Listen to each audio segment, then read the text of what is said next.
Hey guys, it's Taz101 Saga. I'm actually holding the camera tripod. It feels like I've got one of those, those selfie sticks, which was a craze for a while, wasn't it? I said I wasn't going to get another gun. Technically it wasn't me that got it. I just had my 25th and you know who you are, you just had to, didn't you? You had to throw something at me just because apparently 25 is a big number. Obviously I thank you entirely. But no, I didn't expect to get anything else for quite a while, but otherwise it's going to stay that way. However, I've got a couple things to look at. Let's go. Well, here we are back in the bathroom because it's the only place in my house where there's more than 4 square feet of space that isn't covered in shit. Apologies if there is a slight echo. Anyway, we've got some serious American hardware on the floor today, and the camera will change in this video, do not worry. I've done a few more things to the Thompson, which I'll go over because people keep asking me if I've used it yet and if I've done anything more to it. The top, yeah, that's a new piece. That is indeed the Tokyo Marui M4NWS, their first gas blowback rifle. It's not old, but it's new. It's quite newish on the market, newish compared to other GBBs. Didn't ever think I'd get one of those. The Thompson would have gone the same way if such a one existed that wasn't the $2,300 mafioso custom, because fuck spending that much on an airsoft gun. Thompson, so what have I done? Right, these are the magazines, so these are Snow Wolf mags. I have blued all these, hope you can see that. Yeah, these have all been blued. And they've also been modified, actually I don't know if you call that I don't know what you call this, the bit on the Thompson, it has like a bit of a funny mag wear where you've got to line this up and slot it in until it clicks in this hole, but these Snow Wolf ones obviously are made for the Snow Wolf Thompson, not the Aries. So I did actually modify these to fit. Now the way you do that, if you decide to get these, because they're good mags, they do work, and you can blue them, the metal takes well to it. Not this edge on the side here, but the back edge of that rib. So not this surface, but that surface there on that rib. If you Dremel that off slightly with a sanding disc and you keep checking it and just do it a bit at a time, keep checking it. That's what I did, and now I've got them so one of them actually drops free when I push the mag release. I probably did that a bit too much. Done a couple more things to it. Let's take a look. Don't know about you, but my thoughts are very appropriate shirt for the occasion. 2 American guns. Anyone notice the difference? Yeah, I know some people are following my posts about this. This is actually for the WE gas blowback Thompson. I believe it's made by Race Gun Works.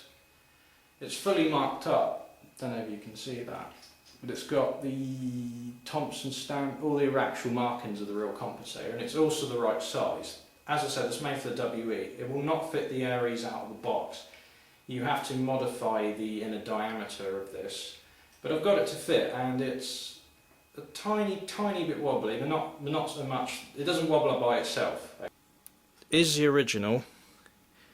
That's the actual Aries made one, but this is the only one that's actually got the right markings and is the right dimensions. Cut that off, which actually I didn't need to do in the end because I took the block off. There's actually a block on here which slides in that gap, so I took that off, and I've had to cut a channel there for the pin. Now this is the pin, so that's really nice. To be honest, you can actually feel the difference in the weight with the stock. Even just with that you can feel the difference.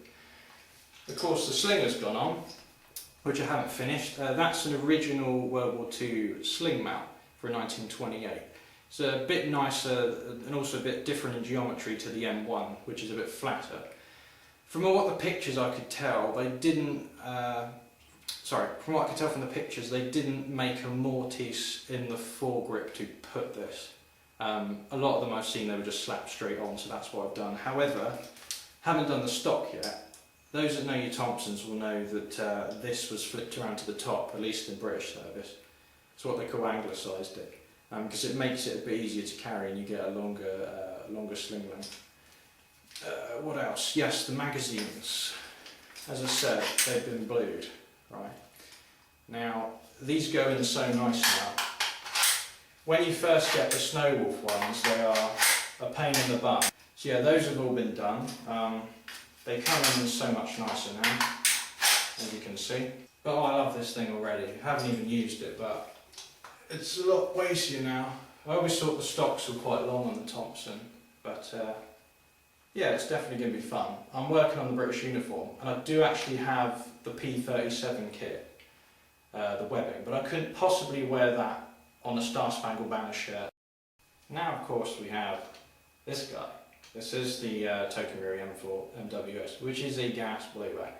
Now, the lighting doesn't give it justice, but the finish on this gun is absolutely lovely. It's actually cerakoted, so it gives it a very, very real appearance. You don't have this shiny, black, nasty sheen like the Thompson had when I got it, and that's why I altered it completely.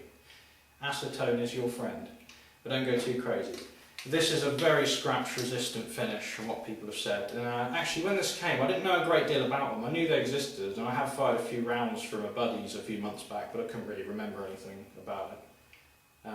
But it's got a different system actually to all the other gas blowback rifles from what I can tell. It was quite interesting when I opened it up, the receiver. In fact, I'll show you that. Because it's got a completely different trigger mechanism. You can see that there. Doesn't have a conventional hammer. Has a sort of a different mechanism there. So that's supposed to last a lot more, and if you activate the bolt catch there, you can see an entire piece comes up. Now that's all designed to be like a shock absorbing piece, so the bolt catch will last much longer before it breaks, which has always been a weak point on stuff like the WEs, because you always hear about their bolt catches going and stuff. And GHK has upgraded their design with their version 2 M4. It has like a magnetic bolt lock, and that's like an aftermarket part. This thing, however, I've fired it a little bit. I've only got the one magazine, but it locks back absolutely perfect, even on green gas and full auto. This thing is bloody fast on green gas and full auto.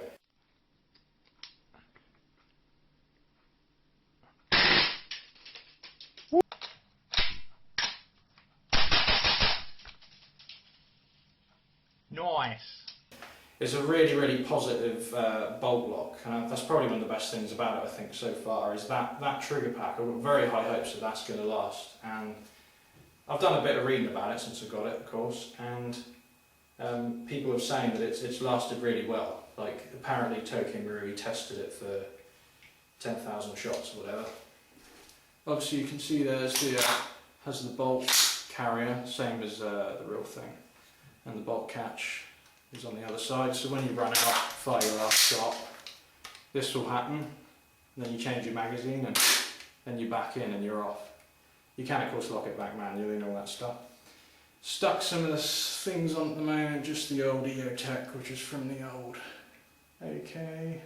Yeah, there you go. Has a green as well. Although I'm actually going to replace this with, I'm thinking an Elcan or a Vortex short dot, something like that. I prefer something with magnification because my eyesight is not fantastic. I've only got the one magazine, and these things are wet because I put it on the bathroom floor after I had a shower. These things are pretty expensive, but they seem to be pretty good. Feel very well made. I'm not sure if it has a silent fill valve because I've actually never filled it up. It had gas in it, and I was still firing the gas that came in this. Since I unboxed it, I've never refilled it because it seems to be really gas efficient. And there's actually a mod you can do with these apparently, where they will just shoot like 120, 150 shots on one charge if you remove something inside the mag.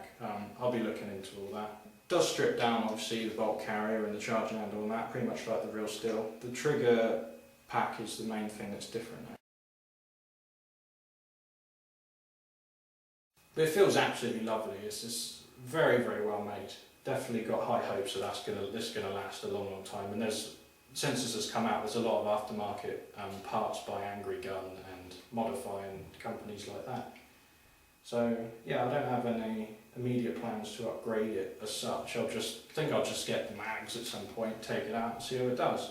Once again, thanks again, you muppet. I haven't been airsofting for a while. So completely a transport issue, not to do with anything else.